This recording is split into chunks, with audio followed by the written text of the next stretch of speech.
Hey guys, कैसे हैं आप लोग। सबसे पहले इस वीडियो को अगर आप बंद करने का सोच रहे हैं तो अगर आपको सच सुनना पसंद नहीं है तो बिल्कुल वीडियो को आप बंद कर दें। और अगर आप एक स्टूडेंट हैं तो आपके लिए बहुत महत्वपूर्ण है ये। तो जो मैं अभी कहने जा रहा हूं, आगे के आने वाले 4 से 5 मिनट मैं आपका लूंगा, लेकिन उसमें मैं बहुत भयानक भयानक बातें बताऊंगा। प्लीज आप सुन लें। अगर आप एक स्टूडेंट हैं, अगर आप एक युवा हैं, अगर आप एक बेरोजगार हैं तो आपके लिए बातें हैं। सुनिए।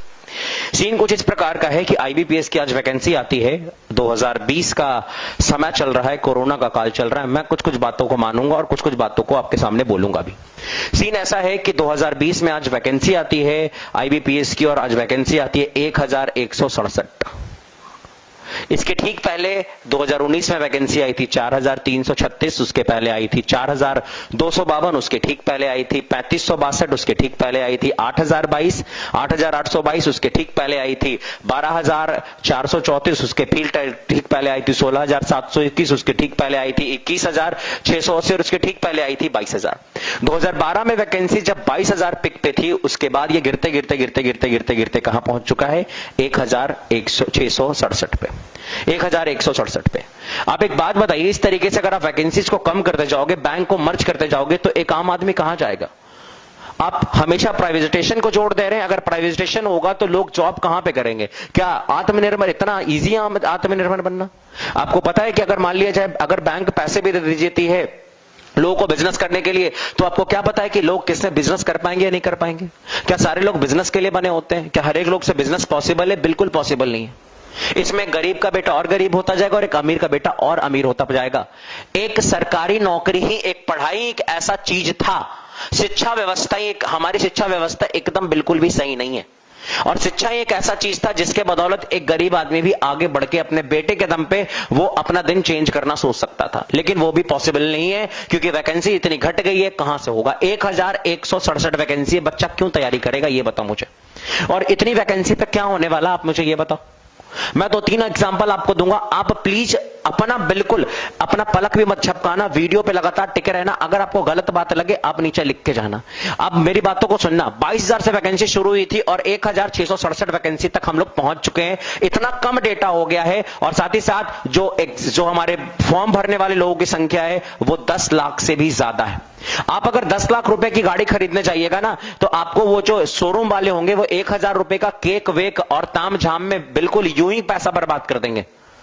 जब आप 10 लाख का चीज खरीदने जाते हो तो उसमें 1 लाख का कोई वैल्यू नहीं होता है। सॉरी, 1000 का कोई वैल्यू नहीं होता है। और आप 10 लाख के कैंडिडेट में 1000 सीट देके कौन से वैल्यू निकाल रहे? इससे बढ़िया नहीं देते तुम। क्यों दे रहे हो वैकेंसी? अब तुम ये कहोगे कि इस बार कोरोना। अरे भैया, ये 2019 में भी कोरोना था क्या? 2017 में भी कोरोना था। लगातार बैंक को मर्ज कर देंगे। अरे आपका पास एनपीओ हो रहा है तो क्यों एनपीओ हो रहा है उसको सुधारोगे या वैकेंसी कम कर दोगे? बैंक को मर्ज कर दोगे। हर एक चीज को आप प्राइवेट नहीं कर सकते हैं ना। अगर हर एक चीज को प्राइवेट कर देंगे तो सरकार नाम का चीज ही हट जाएगा। एक दिन तो हमें ऐसा देखने को मिलेगा, भारत सरकार प्राइवेट लिमिटेड, ये लिखवा दो। आप ऐसे करेंगे तो कहां जाएगा? शिक्षा व्यवस्था तो ऐसे ही डाउन हो गई थी और ये वैकेंसीज को देख के और ज्यादा डाउन हो जाएगी। बच्चे क्यों पढ़ेंगे? अब आप कहते हो प्राइवेटाइजेशन होना चाहिए। प्राइवेटाइजेशन कब होगा? आपको अच्छी शिक्षा मिली है क्या? एक गरीब का बच्चा क्या एक अच्छी शिक्षा पा पाता है? कोई गरीब का बच्चा अच्छी शिक्षा कैसे पा पाएगा? भाई वो सरकारी स्कूल में जाता है। और आप लोग सरकारी स्कूल के मास्टर को भी कहां छोड़ते? उससे जनगणना करवाते हैं, कोरोना में करवाते हैं, इलेक्शन में काम करवाते हैं। वो इलेक्शन में काम करने आया, पढ़ाने आया है? कहां से होगा काम? आप ही बताओ। और सोचोगे कि आप वहां पे पढ़ाई होना चाहिए। कैसे पढ़ाई होगा भैया? आप तो वहां पे स्कूल में आधा दिन फोर्स रहते हैं, वहां पे कभी वहां पे कुछ रहता है, कभी वहां पे कुछ रहता है। आधा दिन इधर उधर कहानी रहती है। वो कैसे आप सोच सकते हैं? कैसे एक्सपेक्टेशन आप रख सकते हैं कि कोई गरीब का बच्चा उस स्कूल में पढ़ के और किसी प्राइवेटाइजेशन नौकरी, किसी प्राइवेट कंपनी में अच्छी नौकरी पा पाएगा? उसके लिए पहले से स्किल होना चाहिए। प्राइवेट वाले पहले से स्किल मानते हैं और वो स्किल पाने के लिए एक अच्छा स्कूल चाहिए। और एक अच्छा स्कूल में पढ़ाने के लिए बाप के पास पैसा होना चाहिए। जिस बाप के पास पैसा नहीं होगा अपने बेटों को अच्छा शिक्षा वो नहीं दे पाएगा। और अगर अच्छा शिक्षा नहीं दे पाता है तो वो कभी भी जीवन काल में नहीं जा पाएगा एक अच्छे नौकरी की तरफ। यानी जो गरीब है उसका बेटा भी गरीब रहेगा और भी उसकी पीढ़ियां गरीब ही रहेंगी। जब कोई गरीब का बेटा ना, जब कोई किसान का बेटा ना, एक बेटा ना पढ़ के आईएएस ऑफिसर बन जाता है या पढ़ के किसी बैंक का पीओ बन जाता है या फिर बढ़ के एसएससी का कोई अच्छा ऑफिसर बन जाता है, तो आपको पता होना चाहिए उसका पूरा जनरेशन चेंज हो जाता है। उसके आने वाली पीढ़ियां चेंज हो जाती हैं। फिर उसके कोई लोग जो है वो नीचे दबके के काम नहीं करते, वो भी पढ़ाई करते हैं और वो भी आगे उत्साहित होते होते कुछ काम को करने के लिए। आप खुद सोचिए, अगर वैकेंसी नहीं रहेगी तो बच्चा क्यों पढ़ाई करेगा। और एक बात और, अगर आपको प्राइवेट करना कोई बात नहीं, प्राइवेट करना बहुत अच्छी बात है, लेकिन आपकी शिक्षा नीति पहले से प्राइवेट लाइक नहीं है। हमारी शिक्षा व्यवस्था प्राइवेट लाइक नहीं है। बच्चों को उस तरीके से ट्रेंड करिए। आप भाई प्राइवेट पहले कर रहे हो और बाद में शिक्षा व्यवस्था ला रहे हो, फायदा क्या।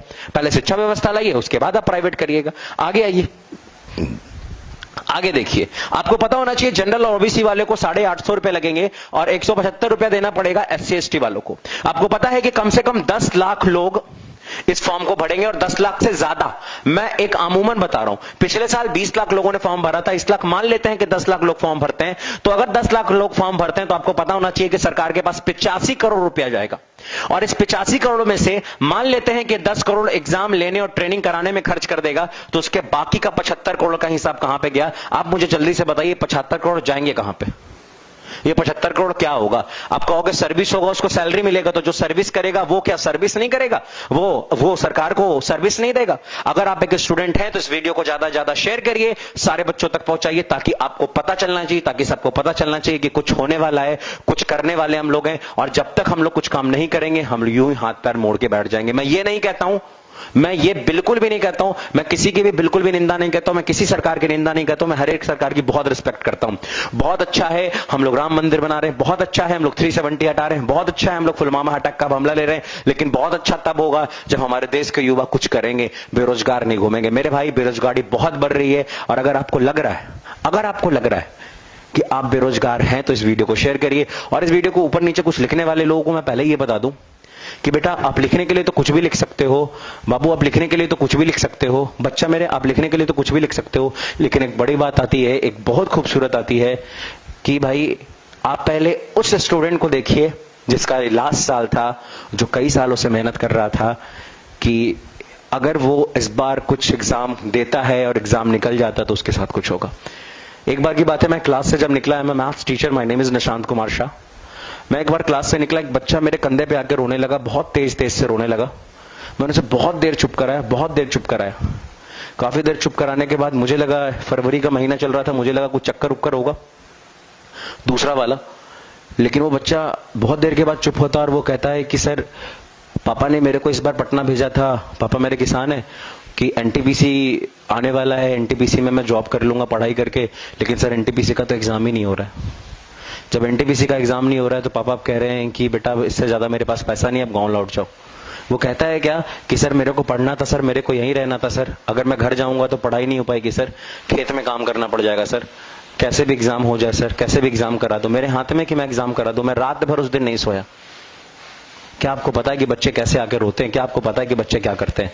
अगर रियलिटी में अगर आप एक स्टूडेंट हैं तो भैया प्लीज वीडियो को शेयर करिएगा और उन लोगों तक पहुंचने दीजिएगा वीडियो जो ऊपर प्रोफाइल में बैठे हुए हैं, ताकि उनको भी पता चले कि क्या सीन क्रिएट हुआ है।